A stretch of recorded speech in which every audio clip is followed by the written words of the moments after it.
आलू पराठा बना रहे हैं। आलू को मैश करना है।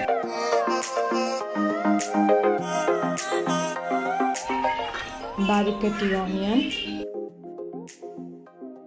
कोरिएंडर, मिर्ची पाउडर, धना पाउडर, आमचूर पाउडर, नींबू का रस,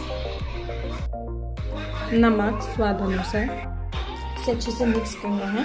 इसके बाद तड़का, क्रस्ट, जिंजर, गार्लिक और चिली पेस्ट, जीरा powder, curry leaves, half tea spoon oil के साथ इसे तड़का लगाना है।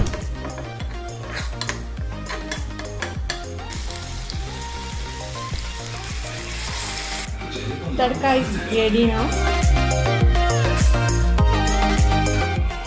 इसको अच्छे से मिक्स कर देना। आटा लेना है इस तरीके से। इसके ऊपर ऑयल ग्रीस करना है। फिर उसके बाद वापस से